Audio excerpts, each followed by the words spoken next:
नमस्कार दोस्तों, कैसे हैं आप लोग। उम्मीद करते हैं आप लोग अच्छे होंगे, स्वस्थ होंगे, मस्त होंगे और काफ़ी अच्छे तरीके से आप लोग पढ़ाई में लगे होंगे। प्यारे साथियों, आज आप लोग को पॉलिटेक्निक के जो साइंस के सिलेबस में से आप लोग को केमिस्ट्री पढ़ाने वाले हैं। केमिस्ट्री के विज्ञान एवं रसायन। जी हाँ, चैप्टर का नाम है विज्ञान एवं रसायन, जो कि चैप्टर नंबर 1 है। काफ़ी ज़्यादा इम्पोर्टेंट है।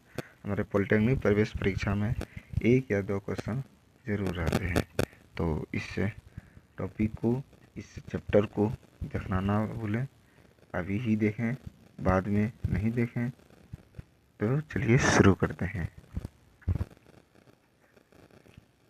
सबसे पहले हम ये जो विज्ञान है, ये कहाँ से आया है, इसकी उत्पत्ति कहाँ से हुआ है विज्ञान की। हम सबसे पहले ये बताने वाले हैं कि विज्ञान की उत्पत्ति कहाँ है।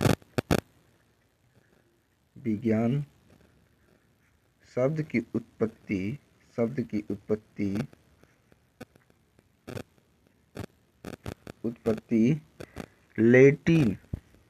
लैटिन भाषा से हुआ है। एक भाषा होता है लैटिन भाषा।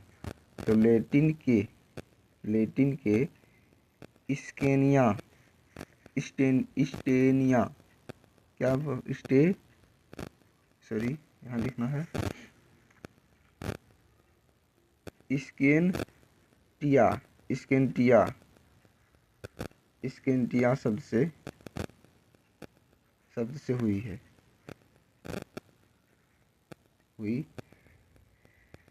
सबसे पहले बता दें आप लोग को कि ये जो विज्ञान शब्द की उत्पत्ति हुआ है, जैसे कि हम किसी चीज़ का उत्पत्ति होता है तो वो हम जानने की कोशिश करते हैं कि कहाँ से ये हुआ है, कहाँ से उत्पत्ति हुआ, ये कहाँ से आया है। उसी प्रकार विज्ञान शब्द की उत्पत्ति लैटिन भाषा के, ये भाषा है लैटिन भाषा के स्केनटिया शब्द से हुई है। किससे हुई है? तो स्केनटिया।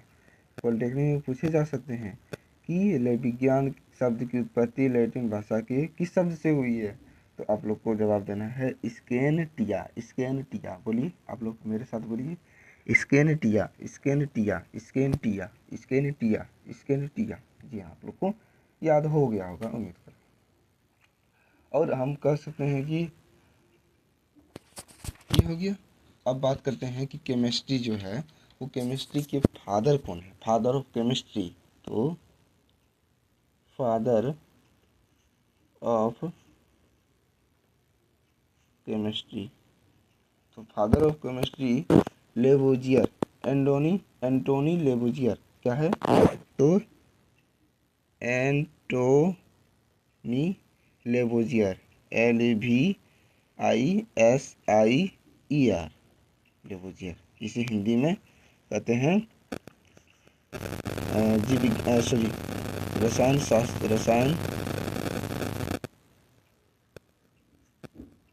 शास्त्र का, अर्थात हम जनक भी कर सकते हैं, जनक। तो हिंदी में होगा एंटोनी लेवोजियर। इसे लेवोजियर भी कहते हैं, एंटोनी लेवोजियर भी कहते हैं। तो लेवोजियर ही लिखते हैं, लेवोजियर। आप लोग को सिर्फ लेवोजियर याद करना है, पूरा फुल नाम एंटोनी लेवोजियर होता है। ठीक है, ये आप लोग को समझ में आ गया होगा। चलिए अब शुरू करते हैं दूसरे टॉपिक की ओर। सबसे पहले हम बात करेंगे कि जो इसमें जीव विज्ञान का भी टॉपिक है, कुछ जीव विज्ञान। अब जीव विज्ञान के पिता पूछेगा आप लोग की paper, father of biology, father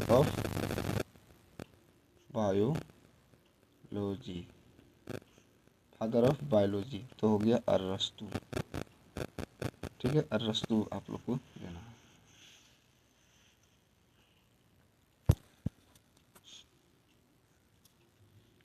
देखिए, केमिस्ट्री को कितने भागों में बांटा गया है। अब न्यू टॉपिक की ओर बढ़ते हैं। न्यू टॉपिक केमिस्ट्री को कितने भागों में बांटा गया है केमिस्ट्री को। तो यहाँ लिखेंगे केमिस्ट्री को, यानी ब्रांच ऑफ केमिस्ट्री। क्या होगा? तो branches of chemistry, branch of chemistry. Branch of chemistry यानी रसायन शास्त्र को रसायन शास्त्र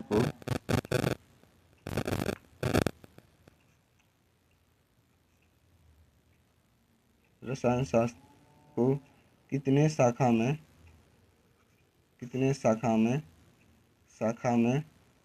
बांटा गया है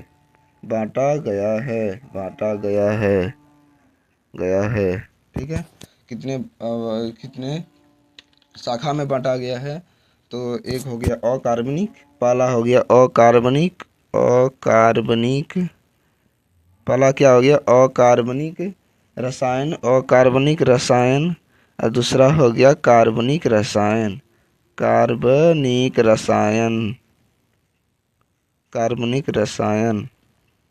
ठीक है। तो दो भागों में बांटा गया ब्रांचेज ऑफ केमिस्ट्री, तो दो भागों में बांटा गया है। देखिए अकार्बनिक यौगिक, हेडिंग दीजिए आप लोग, अकार्बनिक यौगिक, सॉरी यौगिक नहीं, रसायन।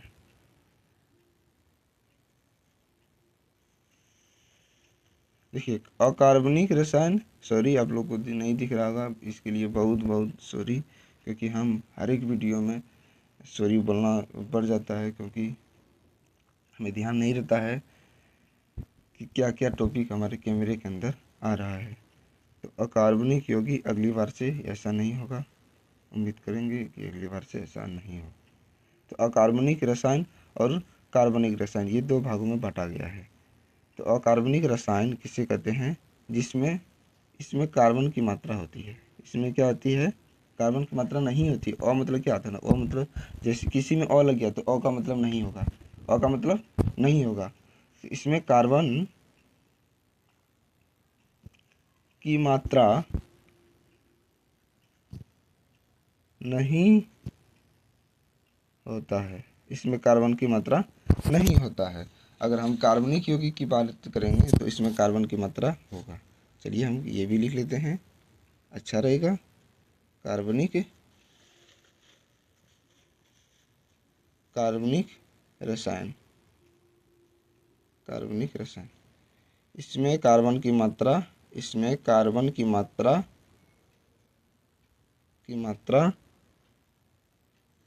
होती है, इसमें कार्बन की मात्रा होती है।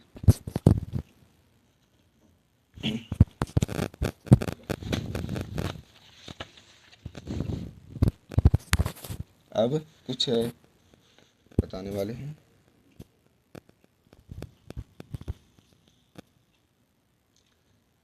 लिखिएगा नॉट इम्पोर्टेंट फैक्ट, नॉट एक इम्पोर्टेंट फैक्ट लिखिएगा जो कि एग्जाम में पूछे जाते हैं। नॉट इम्पोर्टेंट, IMPORTANT एन होगा, इम्पोर्टेंट FACTS फैक्ट्स। पृथ्वी पर पाए जाने वाले तत्वों में लिखिए, पृथ्वी पर पाए जाने वाले तत्वों में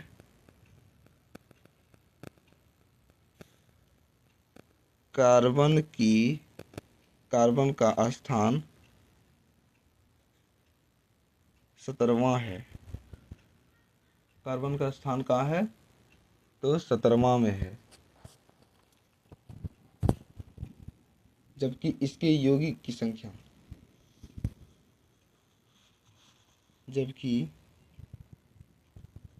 इसके यौगिक की संख्या प्रकृति में हाइड्रोजन के यौगिक से अधिक है। प्रकृति में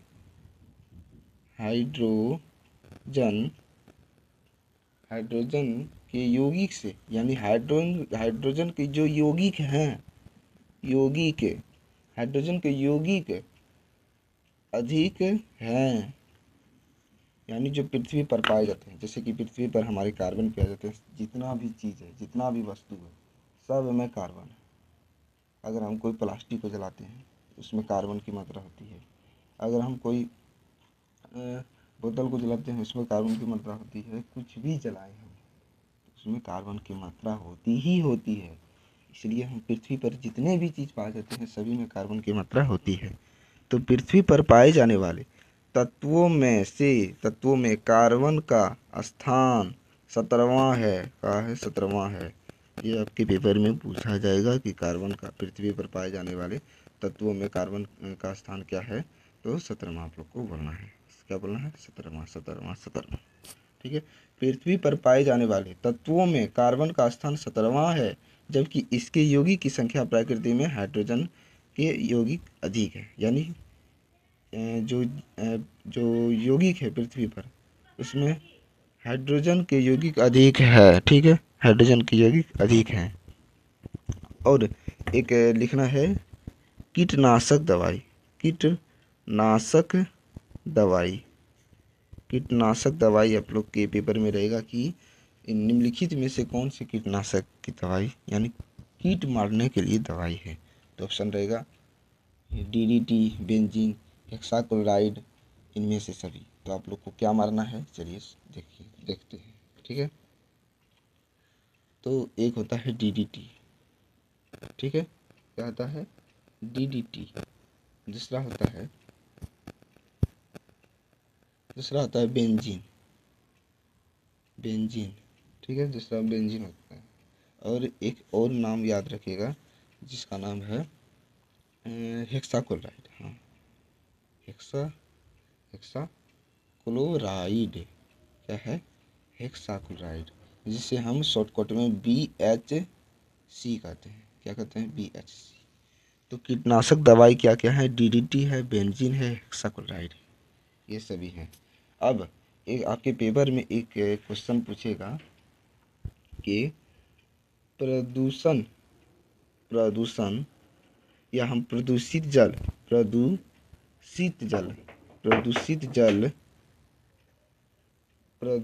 को पीने योग्य बनाने के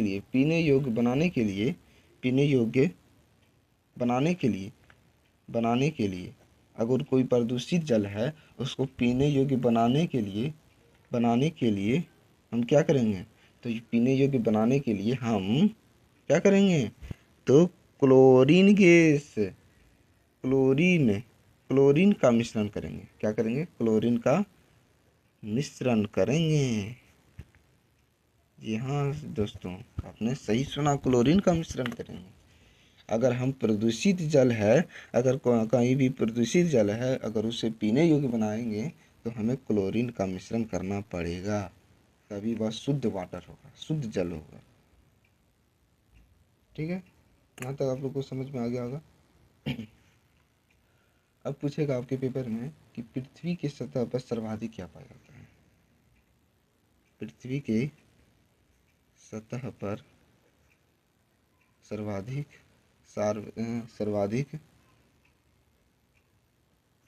क्या पाया जाता है?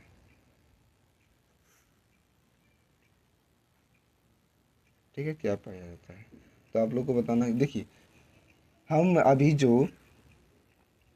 मेरा जो शरीर है या आपका शरीर है वो कैसे चलता है?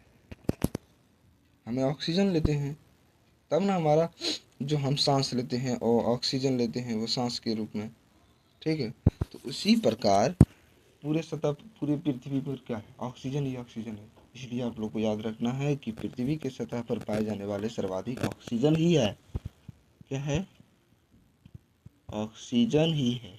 क्या है? ऑक्सीजन, जिसे हम O2 से संकेत करते हैं। इसकी इसकी परमाणु संख्या क्या होगी? परमाणु संख्या तो इस ऑक्सीजन का 8 होता है। अब परमाणु भार देख लीजिए, इसका ट्रिक है। अगर सम संख्या परमाणु संख्या सम हो तो उसका परमाणु भार उससे दुगना कर दीजिएगा। अगर विषम संख्या हो, मान लीजिए कार्बन का 7 है, कार्बन का 6 है, जैसे कि हम बात करते हैं, किसका बात करें? जिससे कि किसी का भी 7 हो, तो ये 7 ये क्या है, विषम संख्या है। ठीक है, नाइट्रोजन का 7 होता है, तो नाइट्रोजन का 7 है परमाणु संख्या, ये विषम संख्या है। अगर विषम संख्या रहे तो इससे दुगुना कर दीजिएगा, इससे दुगुना कर दीजिएगा और एक जोड़ दीजिएगा, यानी 15। परमाणु भार यही हो गया। अगर विषम संख्या रहे दुगुना करके एक जोड़ दीजिए, अगर सम संख्या रहे तो सिर्फ दुगुना ही कीजिएगा। ठीक है, यहाँ तक आप लोग को समझ में आ गया होगा। चलिए आगे बढ़ाते हैं। अब बात करेंगे रसायन विज्ञान का ज्ञान।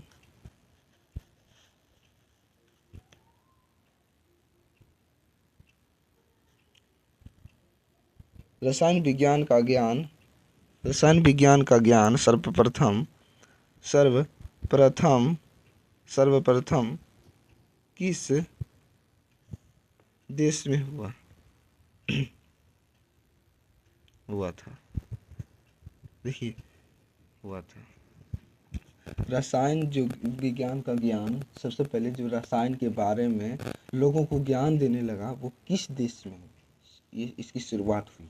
तो आप लोग को बताना है कि मिस्र अरब देश में। क्या है? मिस्र अरब देश में। यहीं से इसका प्रचार प्रसार हुआ। रसायन विज्ञान का ज्ञान के बारे में सब लोग को बताया कि हाँ ये हमारा रसायन विज्ञान के अंतर्गत आता है, हमें इसे पढ़ना चाहिए। ठीक है, यहाँ तक आप लोग को समझ में आ गया होगा। चलिए आगे टॉपिक की ओर बढ़ते हैं। अब आप सभी जानते हैं कि मानव के शरीर में कितना प्रतिशत जल होता है।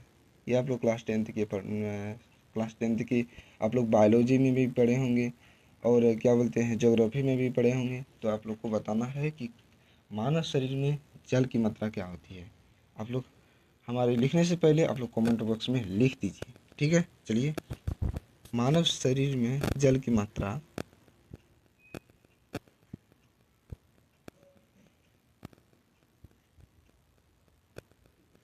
मानव शरीर में जल की मात्रा कितनी होती है?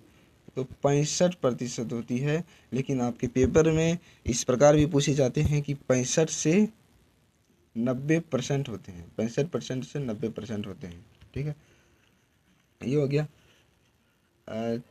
एक क्वेश्चन ये भी लिख लीजिएगा कि चेचक का नाम सुने होंगे आप लोग। चेचक के टीके, चेचक जिसको चेचक होता है वो टीका लेते हैं सुई का। चेचक के टीके के आविष्कारक कौन है? आविष्कारक तो एडवर्ड जेनर। कौन है? Edward Jenner. कौन है? एडवर्ड जेनर है। ठीक है, और यहाँ तक हो गया। आप लोग को अगर यहाँ तक ये समझ में आ गया, इसमें कोई परेशानी दिक्कत कुछ नहीं है। चलिए फिर से बताएंगे। Not important. पृथ्वी पर पाए जाने वाले तत्वों में कार्बन का स्थान कहाँ है? 17वां है। ठीक है, 17वां स्थान पर है। जबकि हाइड्रोजन यौगिक की संख्या प्रकृति में हाइड्रोजन की यौगिक अधिक है। ठीक है, कीटनाशक दवाई DDT, बेंजीन हेक्साक्लोराइड यानी BHC जिसे कहते हैं शॉर्टकट में। प्रदूषित जल है तो उसे पीने योग्य बनाने के लिए हम क्लोरीन गैस प्रवाहित करते हैं, क्लोरीन गैस का मिश्रण करते हैं। पृथ्वी की सतह पर सर्वाधिक क्या पाया जाता है? तो ऑक्सीजन पाया जाता है। ठीक है, इसकी परमाणु संख्या और इसकी परमाणु भार, सॉरी यहाँ भार होना चाहिए, भार, परमाणु भार 16। रसायन विज्ञान का ज्ञान सर्वप्रथम किस देश में हुआ? तो मिस्र अरब देश में। मानव शरीर में जल की मात्रा 65 से 90%। ठीक है, चेचक के टीके का आविष्कारक कौन है? तो एडवर्ड जेनर। यहाँ तो आप लोग को समझ में आ गया होगा। यहाँ तो समझ में आ गया होगा। अगर आप लोग को समझ में आ रहा है तो ज़रूर लाइक कीजिएगा। ठीक है, चलिए एक और टॉपिक है, सिर्फ एक क्वेश्चन है, उसके बाद हम वीडियो को समाप्त करेंगे। ये चैप्टर आपका समाप्त हो जाएगा। ठीक है, चलिए आदर्श गैस, एक गैस का नाम है आदर्श गैस का व्यवहार कैसा है? आदर्श गैस का व्यवहार कैसा है? ये टॉपिक आपको याद रखना पड़ेगा ही, क्योंकि ये समझाने का नहीं है, ये एक जीके टाइप का है। आदर्श गैस का व्यवहार कैसा है? तो परिकल्पना, यानी हम सिर्फ परिकल्पना कर सकते हैं कि हम नहीं बता सकते हैं कि कैसा है। ठीक है, समझे ना जी?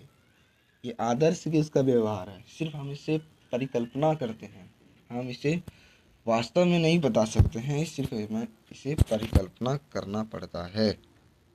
ठीक है, तो ये पूरा टॉपिक आप लोग को पढ़ा दिए गए। ये पूरा टॉपिक अगर हम पढ़ाने में 100% दिए तो आप लोग भी पढ़ने में 100% दीजिए, ताकि 100% मिलके सिलेक्शन हो सके और सरकारी कॉलेज अर्थात गवर्नमेंट कॉलेज में अपना एडमिशन करा सके। ये सभी पढ़ा चुके हैं, ये सभी। ठीक है, तो ये द्रव्य क्या बोलते हैं, सॉरी, विज्ञान एवं क्या है, रसायन, ये सभी तो ये आपका टॉपिक ख़त्म हो गया, विज्ञान एवं रसायन।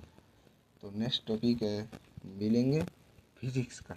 फिजिक्स के साथ आप लोग मिलिएगा, और तब तक के लिए जय हिंद,